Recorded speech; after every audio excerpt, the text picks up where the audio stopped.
Жақсы, міне құрметті оқушылар, қараңыздар, менің қолымда бір баллон тұр, міне виртуалды зертханалық жұмыстан бір жасап көрейік. Келесі мен матаға екеу арқылы шарды не істедім?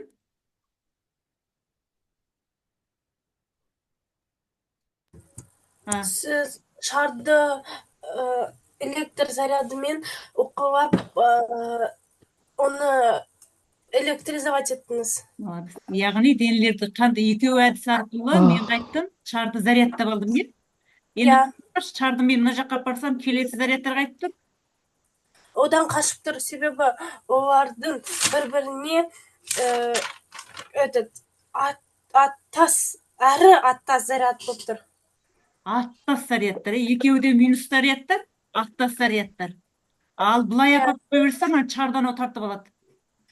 Ол аттас зарядтар. Тамаша, міне аттас зарядтар бір-бірін тебеді, әр аттас зарядтар бір-бірін тартады.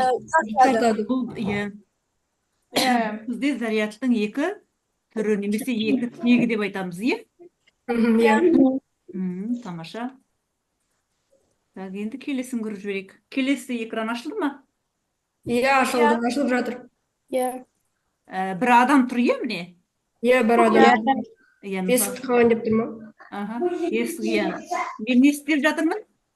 Есікті электр зарядын денесімен өткізіп жатырсыз. Енді апарып өткізіп жіберем, не болады қазір құбылыс?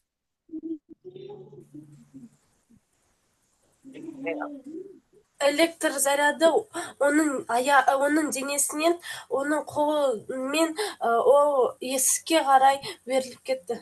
Сонда адамның денесі өткізгіш болып табылады екен, жаңа зарядтап алды, зарядтап алды. Адамның денесі ең өткізгіш заряд болып саналады деп. Әдетте осындай құбылыстар бізде кезігеді ме, мектепте курткамызды шешкен кезде, бір қаламсапты берген кезде қайтеді екі жақ бір-біріне? Киімді кигенде, толстовка кигенде шашың магниталып қалады емес пе? Тамаша, өте жақсы. Енді келесін көрейік. Келесі екі шар көрініп тұр, балалар? Қараңыздар, міне. Мынау бізде Q1 заряд. Мынау өлшем бірлігі көрініп тұр, не? Бірінші күшке әсер ететін екінші заряд. Мынау екінші зарядымыз, міне. Форс деген күш деген мағынаны білдіреді, не форс деген. Q бізде заряд. Q-дің өлшем бірлігі бізде қандай? Кулон, Мына жерде қарасаңыздар, микрокулон деп тұр. Яғни -4 көбейтілген 10-ның -6 дәрежесі кулон дегенсіз, Шаржы деген ол заряд дегенсіз. Бірінші зарядтың мәні, мынау екінші зарядтың мәні. Енді мен не істеймін? Бірінші зарядтың мәнін теріс мәнге қоямын. Екінші зарядтың мәнінде тура мәнін бірдей қылып, бірақ та екеуінің таңбалары қарама-қарсы. Енді мен екі шарды қайтем, бір-біріне жақындатамын. Қандай өзгеріс болды? Қараңыздаршы. Бір-біріне жақындады? Немен өзгерді? Ол бір-біріне заряд тоғын беріп жатыр ма? Тағы да немен өзгеріп тұр, қараңыздаршы, жоғары жаққа. Арақашықтықтары? Арақашықтық жақындаған сайын неменелер көбейіп жатыр? Неру сызық нені көрсетіп тұр? Алыстасам азаяды. Арақашықтығын жақындатса көбейеді. Ол нені білдіреді сонда? Форс дегенде жаңа мен не деп айттым?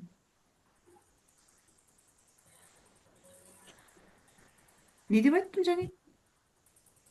Форс дегеніміз? Форс дегеніміз ол... Ньютонмен өлшенетін шама не деп аталушы еді бізде?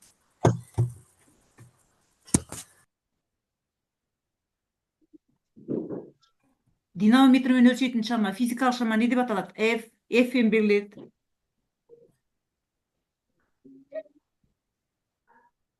Так, күш, күш, міне. Қараңыздар. Екі әсерлесетін зарядтың ара қашықтығы жақындаған сайын олардың күштері қайтеді екен? Арта ма, азая ма? Артады. Артады, яғни артып бара жатыр. Ал егер екі зарядты мен бүйтіп алыстасам, олардың мәні қайтеді екен? Азаяды. Береді екен, Азаяды. береді екен міне. Так, сонымен бүгінгі тақырып біз қарастырамыз. Слайд ашылып тұр ма? Жоқ. Иә. Әлі сол картинка тұр. Картинка тұр ма? Кулон заңы Жоқ, деген шыққан жоқ. жаңағы екі адам тұрып тұрған магнит тұр әлі. Так, қазір онда мен қайта бір көріп жүрейік.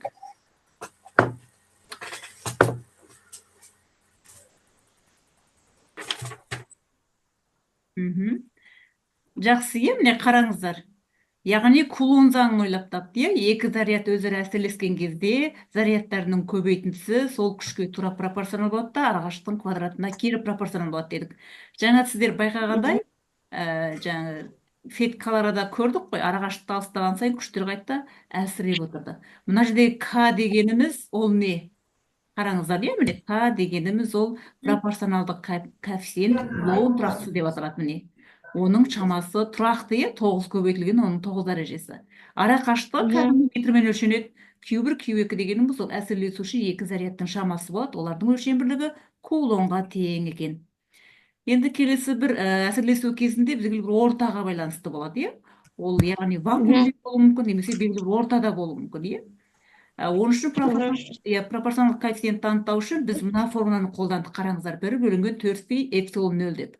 Бұлардың барлығы тұрақты шамалар. Фиді жақсы білесіздер, 3,14-ке тең. Ал бұндағы эпсилон 0 дегеніміз не кішкентай мынау. Мынау бізде эпсилон 0 дегеніміз ол электр тұрақтысы деп аталады. Электр тұрақтысы. Оның мәні тұрақты. Есеп шығарған кезде тұрақты шамалардың барлығы бізге беріліп қояды. Так, енді ары қарай қарайық. Келесі зарядтарға қарай, міне.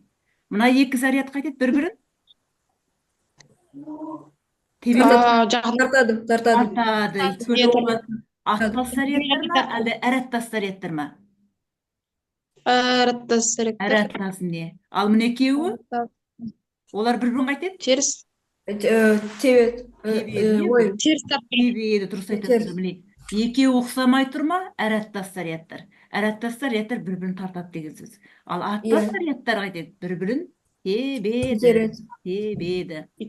Иә, тебеді деп айтамыз. Енді кез келген нұқтаның диэлектрлік өткізгіштігі деген ұғым болады. Диэлектрлік өткізгіштігі міне тағы да эпсилонмен өлшейміз. Оның белгілі бір вакуумдегі әсерлесу күшін сол ортадағы әсерлесу күшіне қайтеміз, бөліп береміз. Есеп шығарған кезде тура осының мәндері беріледі. Сонда біз ажырата білуіміз керек.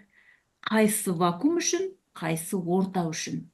Сонда біз вакуум үшін берілген күшті орта үшінге қайтеміз, бөліп береді екенбіз.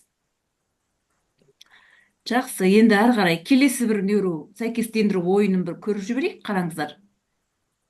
Жақсы білесіздер. Так, аудан дегенді не деп айтамыз? Не? Қаратыңыз. Әрі. Атом деген атом, Шаржы деген заряд. Энержи дегеніміз? Энергия. Күш. Velocity дегеніміз? Жылдамдық екен. Жылдамдық. Ал ұзындық дегенді? Length. Биіктікті? Height. Қуатты? Power. Сымды?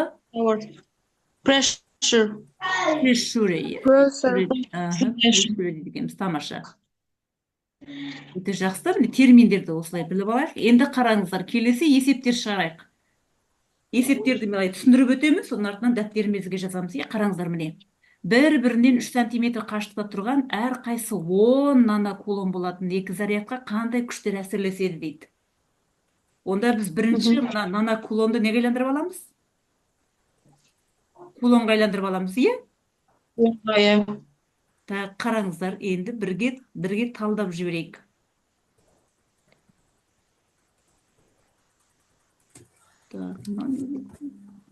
Апа жазу керек па? Так, қазір былай істеймін. Мен мына слайдты сіздерге жіберемін, соны дәптерлеріңізге жазасыздар, иә. Енді қараңыздар, әр қайсысы десе, Q1, Q2 де қандай? 10 нанокулонға тең деген сөз, иә? 10 көбейтілген 10-ның -9 дәрежесі. Так, 10 дәреже кетіп қалды, 10 -8 болып қалды деген сөз, иә. Енді сантиметрді метр квадратқа айландырасыздар. Сонда жаңағы міне кулон заңының орнына қойып жазсаңыздар, -3 кулон шыға келді міне. Так, енді келесі екінші есепте.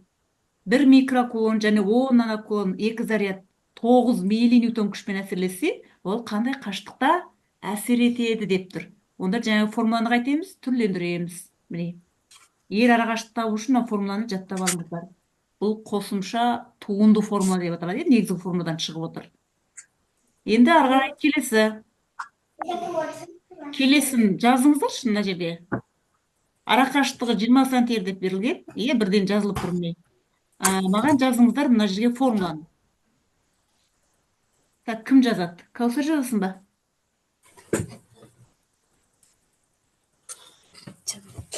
болады. Кәусар? Кім жазады? Диана, Айбын, қайсылар жазасыңдар? Формулаға керек па? Формула болу керек. F-тен болады. F-тен болады, то Пропорционал коэффициенті Q1 көбейтілген Q2 бөлінген электр тұрақтысы квадрат.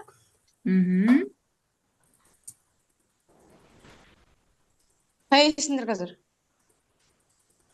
Ау? Так, F-тен болады. F-тен болады. Q1, Q2 бөлінген R квадрат деп жатасыздар, иә? Так, сонда бізге табу керек F-ті, иә?